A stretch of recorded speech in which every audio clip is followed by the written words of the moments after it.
गुरुदेव, आपके चरणों में कोटि कोटि प्रणाम।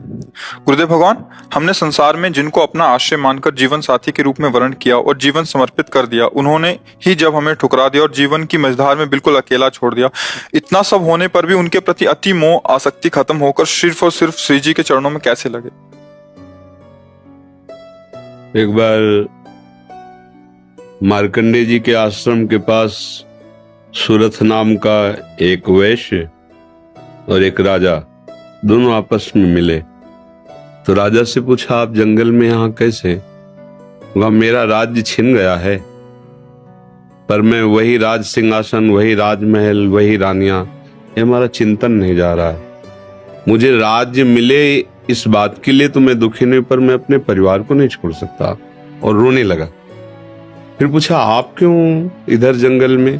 तो उनका, मेरे बेटे ने मुझे पीट के निकाल दिया, सारी संपत्ति छीन ली, पर मेरा मन उसी के लिए तड़प रहा है।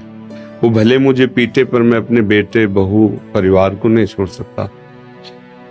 बोले, तो बड़ी विचित्र हम दोनों की दशा है कि वो हमें छोड़ रहे हैं, वो हमें ठुकरा रहे हैं और हम उनके लिए रो रहे हैं, ये क्या है?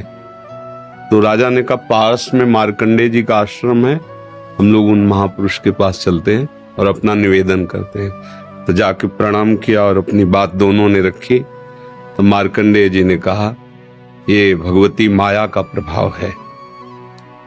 अगर भगवान की ऐसी प्रचंड माया ना हो तो सब परमानंद में मगन हो जाएं। ये माया ही, वो हमें धोखा दे, वो हमें ठुकराए, पर हमारा मोह, हमारी ममता उससे बिलग नहीं होती है। अब उससे हटने का एक ही उपाय है, साधन को हरिभजन है, कै सत्संग सहाय। अगर हम सत्संग सुने तो सुनते सुनते बुद्धि पवित्र हो जाती है और फिर निश्चय होने लगता है। आप जिनके लिए रो रहे हैं, जिनकी बुद्धि पावन हुई, उन्होंने तिरस्कार पूर्वक छोड़ दिया। रत्नावती जी, भक्तमाल में चरित्र है, पढ़ लीजिए। रत्नावती जी पूरे रानी के जैसे सुख होते हैं वैसे ही रानी थी, वैसे ही सुख में मगन थी। कोई हरि भक्ति, कोई भजन, कुछ नहीं। और राजा भी अत्यंत प्यार करते थे।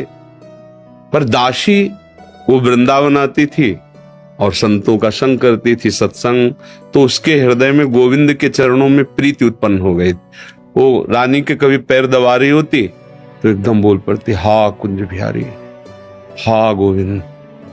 तो रानी सावधान होकर देखती, तू रहती तो मेरे संग है, मेरी निजी दासी, अंग सेवी, ये कौन है कुंज बिहारी, कौन है गोविंद?